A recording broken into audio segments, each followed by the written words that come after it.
गुरुर्ब्रह्मा गुरुर्विष्णू गुरुर्देव महेश्वरा गुरु साक्षात परब्रह्म तस्मै श्री गुरुवे नमः.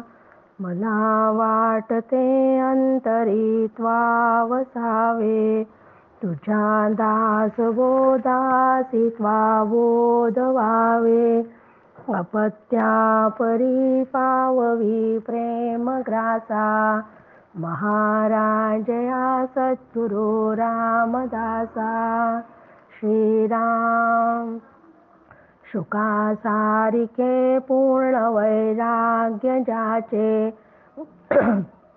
वशिष्ठा परिज्ञान योगेश्वराचे.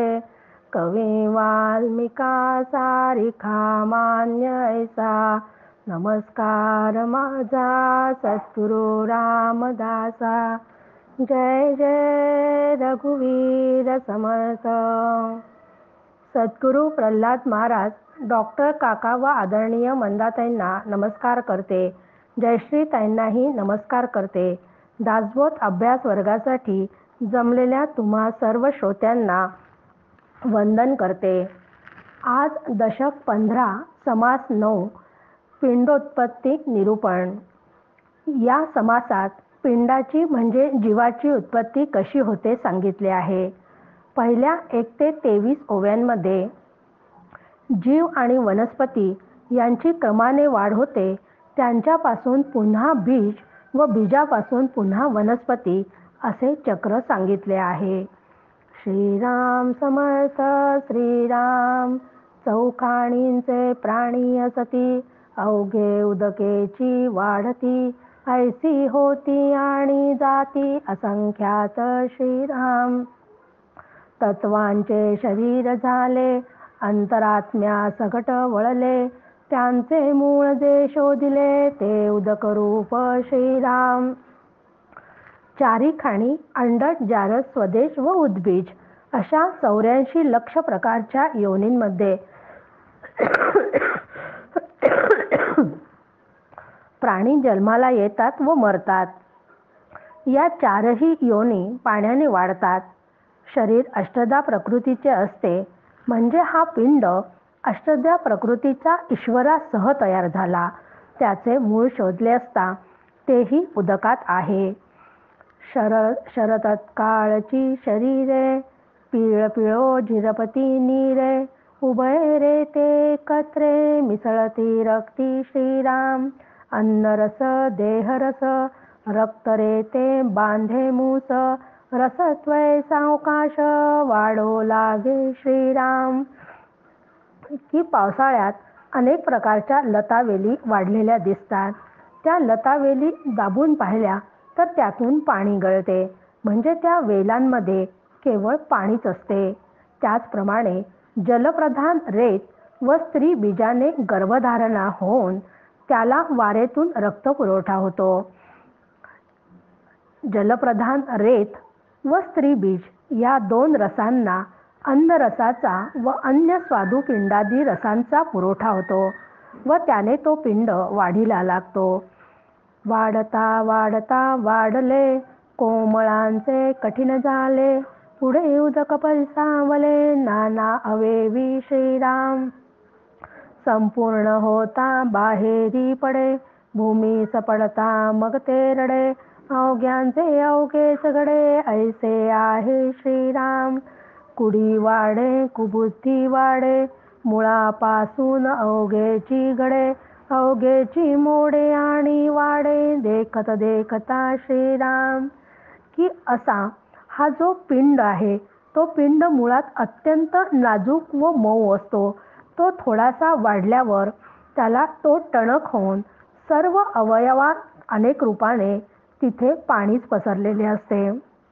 अशा प्रकारे त्या गर्भाची पूर्ण वाढ होऊन तो जेव्हा बाहेर येऊन जमिनीवर पडताच तो रडू लागतो म्हणजे तो जीव जन्माला येतो असे आपण म्हणतो.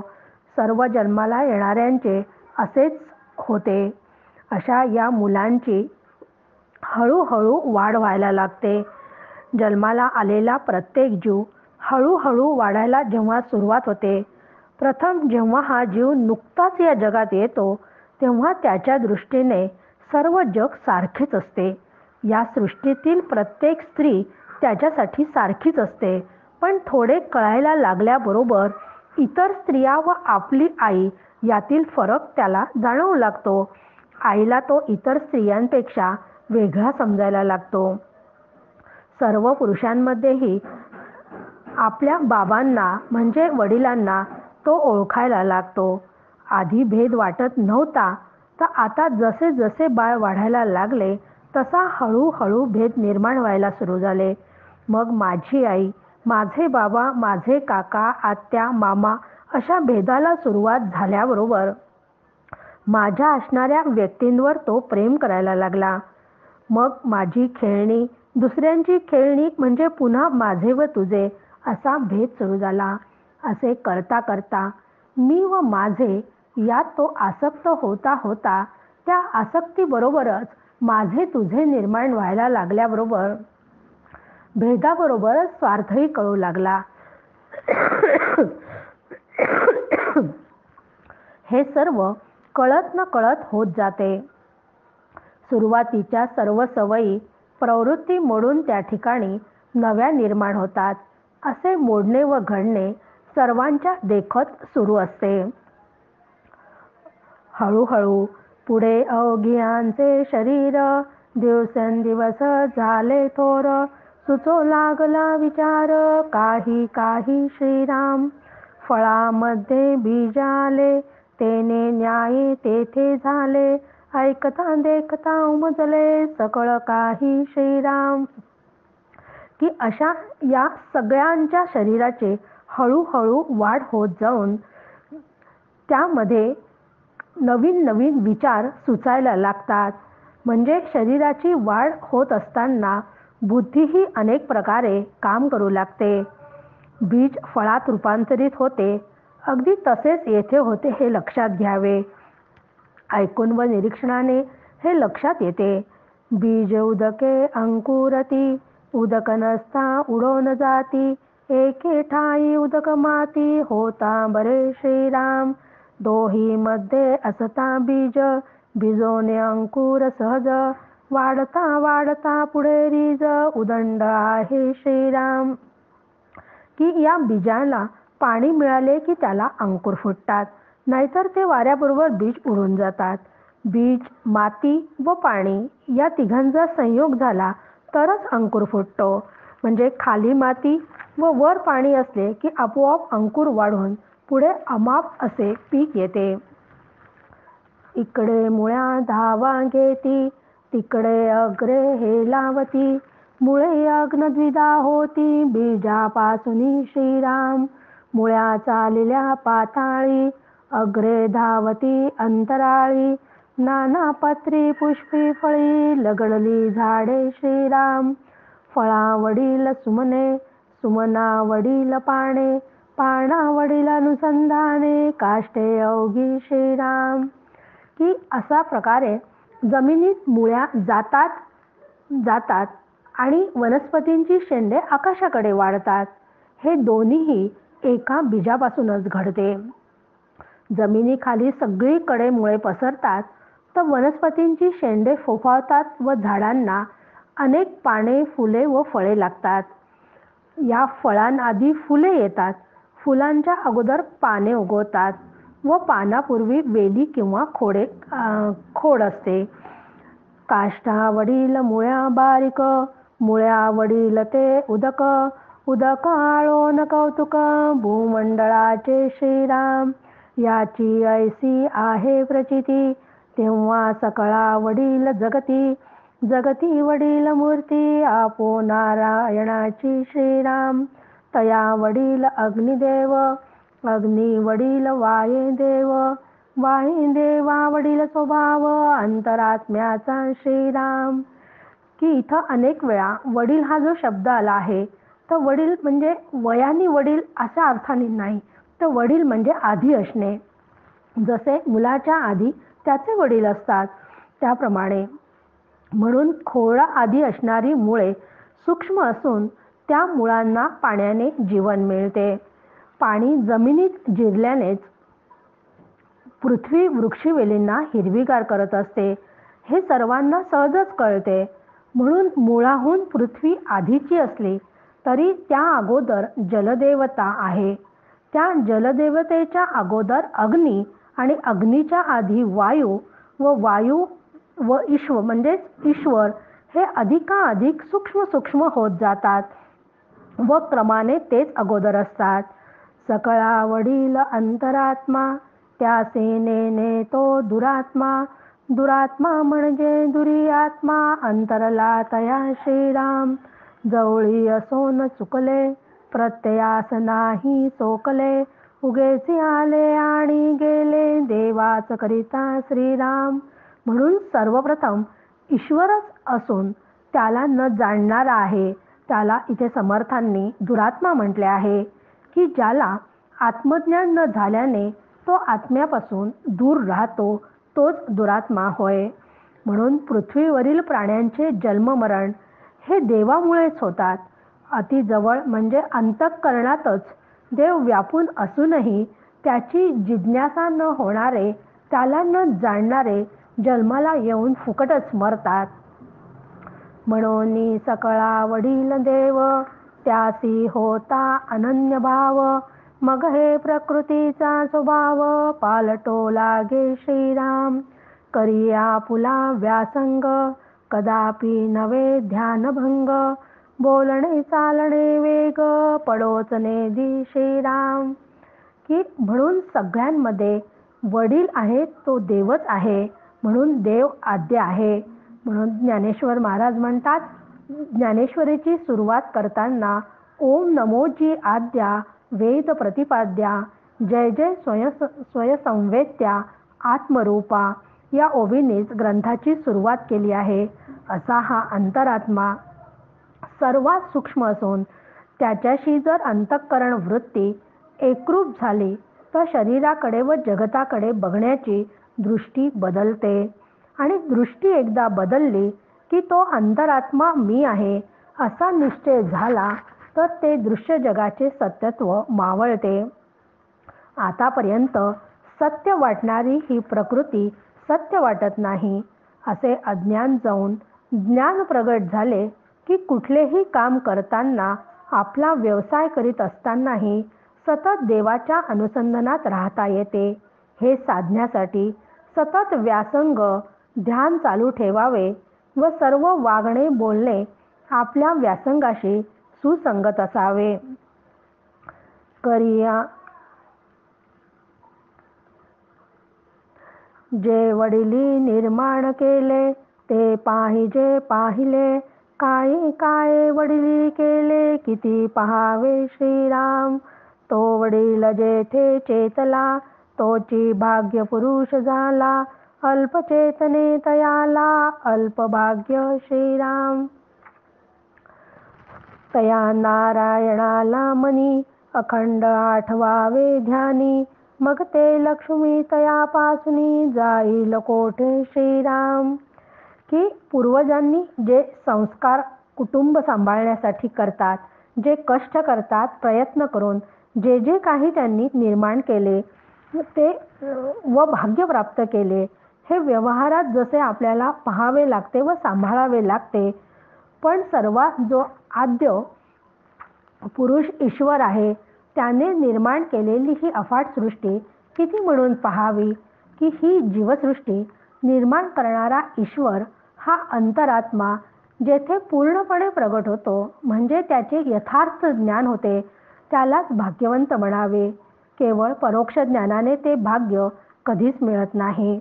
म्हणून सतत त्या नारायणाला आठवत राहावे, त्याचेच विचार करावे, त्याच्याच अनुसंधानात मनाला ठेवावे, अखंड चित्त त्याच्या ध्यानात असावे.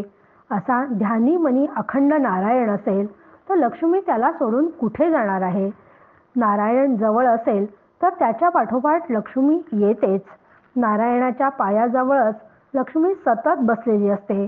असे लक्ष्मी व नारायण दोन्ही प्राप्त झाले तर तो भाग्यवानच ठरतो. म्हणून 25वी ओवी अत्यंत महत्त्वाची आपल्याला इथे सांगितल्या गेली आहे. नारायण असे विश्वी त्याची पूजा करीत जावी, या कारणे तो शवावी कोणीतरी काया श्रीराम. की नारायण असे विश्वी असा सर्व संतांचा व समर्थांचाही प्रत्यक्ष अनुभव आहे. जसा माझ्यात नारायण आहे तसाच तो संपूर्ण विश्वात पण आहे. नव्हे नव्हे तर संपूर्ण विश्व हे त्याचेच स्वरूप आहे. म्हणूनच ज्ञानेश्वर महाराज याला विश्वात्मक देव म्हणतात. विश्व म्हणजे आत्मा, आत्मा म्हणजे स्वरूप, मग विश्वच ज्याचे स्वरूप आहे तो विश्वात्मक देव. त्यामुळे तो नाही अशी जागाच नाही, तो विराजमान नाही असं शरीरच नाही. तो असेपर्यंत शरीर चिन्मय आहे म्हणजे जिवंत असते. तो निघून गेला की त्या क्षणाला शरीर निष्प्राण होऊन जाते. म्हणून जी जी काही चालती बोलती शरीरे आहेत ती भगवत स्वरूप आहेत हे लक्षात घ्यावे, हे जाणावे. असा हा भगवंत संपूर्ण विश्वात, विश्वातील प्रत्येक देहात, शरीरात असल्याने त्याची पूजा करीत जावी. असा हा आत्मरूप नारायण विश्वामध्ये अखंड भरला असून त्याची खरी पूजा उपासना करायची असेल तर तो ज्या सर्व शरीरांमध्ये व्यापून आहे त्यातील एखाद्या तरी शरीराला संतुष्ट करावे. म्हणजे त्या शरीरातील जीवाला सर्व प्रकारे संतुष्ट ठेवण्याचा प्रयत्न करावा. मनोभावे त्याची सेवा करावी. आम्ही जनसेवा केली हे पेपरमध्ये फोटो छापून टीव्हीवरील पडद्यावर झळकावे म्हणून ही सेवा करायची नाही, तर त्याच्यामध्ये भगवंत आहे अशी श्रद्धा ठेवून सेवा करावी. तर ती खरी पूजा होईल. तरच शिवभावे जीवसेवा होईल. जीवाची सेवा करताना किंवा त्याला संतुष्ट करताना उपकाराची किंवा दयेची भावना नसावी, तर प्रत्यक्ष ईश्वर सेवेची सेवेची भावना असावी. म्हणूनच समर्थ 26व्या ओवीत सांगत आहेत, उपासना शोधून पाहिली तो ते विश्व पाळती झाली, न कळे लीळा परीक्षली नवचे कोणा श्रीराम. देवाची लीळा देवपणे आणि दुसरा पाहे कोण, पाहणे ती चुके आपण देवची असे श्रीराम. उपासना सकळा ठाई आत्मा राम कोठे नाही, या कारणे ठाई ठाई रामे आटोपिले श्रीराम. ऐसी माझी उपासना आणि तानये अनुमाना, नेऊन घाली निरंजना पहिलीकडे श्रीराम. म्हणून अशी दृष्टी येण्यासाठी की या विश्वात एका नारायणाशिवाय दुसरे काही नाही, तर ते समजण्यासाठी फार उपासना करायला हवी. म्हणजेच त्याची पूजा करून त्याला आधी शोधून काढले पाहिजे. समर्थांचा उपासनेवर अत्यंत जोर आहे. त्यांनी स्वतः साधक अवस्थेत कठोर उपासना करून जवळजवळ 12 वर्ष त्यांनी कठोर साधनेत आधी व्यतीत केले. तेव्हा त्यांची उपासना फळाला आली. त्या उपासनेतूनच उपासनेचे भव्य दिव्य स्वरूप त्यांच्या लक्षात आले. सुरुवातीला केवळ एका उपास्य दैवतात मूर्तीपुरती सीमित झालेली उपासना त्यांनी विश्वव्यापी केली. सुरुवातीला एका मूर्तीत सीमित व्यक्तिगत उपासना ठीक आहे, परंतु त्यानंतर ती उपासना प्रगल्भ झाली पाहिजे. व जे जे काही दिसते, रूप आकारात दिसते, त्या सर्वात आपल्या दैवताला पाहता आले की ती उपासना विश्वव्यापी होते. म्हणून संत एकनाथ महाराज म्हणतात की हे संपूर्ण विश्व विषमतेने भरलेले असले तरीही त्यातील सम असे परब्रह्म पाहता आले पाहिजे. असे समदर्शित्व उपासनेच्या पुण्याईने एकदा मनात ठसले की देव फक्त एका मूर्तीत बंदिस्त होत नाही, तर तो विश्व व्यापून पुन्हा दशांगुळ उरतो. प्रत्येक साधकाला या अवस्थेपर्यंत प्रवास करावाच लागतो. असे हे उपासनेचे वर्म संपूर्ण विश्व आपले करण्यातच आहे. पण उपासनेचे इतके व्यापक स्वरूप सहजासहजी कोणाला कळत नाही. एखाद्यालाच ते कळते व तो तसे करतोही. प्रत्यक्ष नामदेवांशी विठ्ठल बोलत होते. त्यांच्या हातचे जेवण करत असत अशा फक्त पंढरीच्या पांडुरंगात विठ्ठल पाहणाऱ्या नामदेवांना ज्ञानेश्वरांनी तीर्थयात्रेला नेले व विठोबा खेचरांची भेट करून दिली. भेट झाली तेव्हा विठोबा खेचर महादेवांच्या पिंडीवर पाय ठेवून बसले होते. तेव्हा नामदेवांनी त्यांचे पाय उचलून बाजूला केले तर तेथेही पिंड तयार झाली. मग नामदेवांच्या लक्षात आले की देव एका मूर्तीत कोंडलेला नसून तो विश्वव्यापी आहे. अशी व्यापकता अंगी बांधल्याशिवाय या ईश्वराचा चाललेला खेळ समजू शकत नाही. देवाची लीला समजण्यासाठी देहाच्या मर्यादेत राहून कसे चालेल हो? त्यासाठी जीवाला देवरूपच व्हावे लागेल. मग असे देव होण्यासाठी त्याचे स्वरूप समजून घेऊन ते माझे स्वरूप आहे यासाठी उपासनेशिवाय पर्याय नाही. अशी उपासना पूजा सर्व जीवांची करणे शक्य आहे. कारण आत्माराम नाही असा एकही जीव नाही. म्हणून जेथे जेथे माझी दृष्टी जाईल तेथे तेथे रामच आहे. जीवाजीवात रामच भरलेला आहे असा व्यापक विचार करावा. अशी उपासना फलित झाली की मग ती मोक्षप्राप्तीकडे घेऊन जाते. आणि अशा मोक्षप्राप्तीकडे उपासनेचे यश सगळ्या संतांना मिळालेले आहे. म्हणूनच समर्थ इथे खात्रीपूर्वक आपल्याला सांगतात की ऐसी माझी उपासना आणिता नये अनुमाना नेऊन घाली निरंजना पहिलीकडे श्रीराम. की त्यांना या उपासनेचे फळ मिळालेले होते म्हणजे त्यांची दृष्टी व्यापक झालेली होती. ही व्यापक दृष्टी झाल्यावर दृश्य विश्वभासाच्या अधिष्ठान ब्रह्माशी ऐक्य साधून देण्याचे सामर्थ्य या उपासनेमध्ये आहे. पण सहसा या उपासनेचा ही गोष्ट कोणाच्याच लक्षात येत नाही आणि लक्षात येणेही खरंच कठीण आहे. पण हे एकदा जर लक्षात आले तर ही उपासनाच आपल्याला जीवशिव ऐक्य करून देते. म्हणजे त्यांनी आत्मनिवेदन साधता येते. देवाकरिता कर्मे चालती, देवाकरिता उपासक होती, देवाकरिता ज्ञानी असती, किती एक श्रीराम. म्हणून ही देवाला प्राप्त करण्यासाठी यज्ञ यागादी जी कर्मे ईश्वराच्या वेदाज्ञानुसार चालू असतात.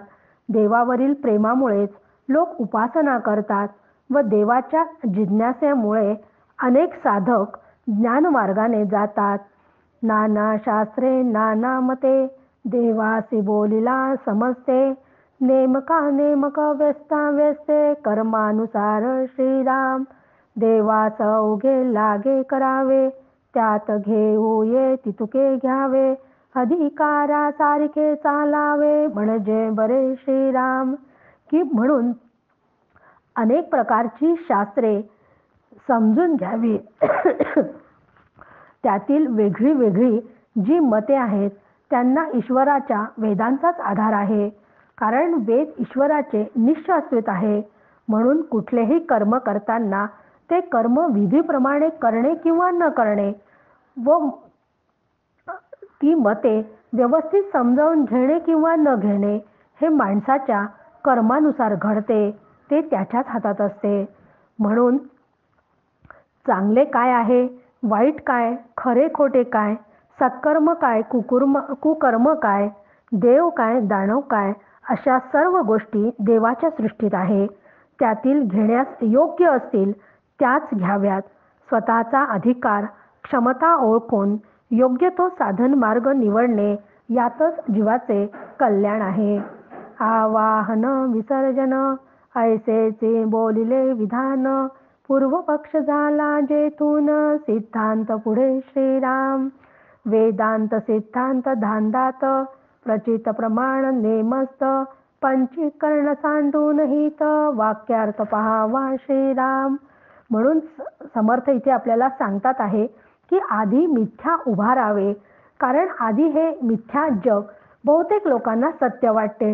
म्हणून तुम्हाला ते सत्य वाटते आहे ना, तर ठीक आहे, ते सत्य आहे असं सांगून शास्त्र त्याला हळूहळू त्या जगताकडून त्या जगताचं मिथ्यत्व लक्षात आणून मग त्याचं विसर्जन करायला सांगतात.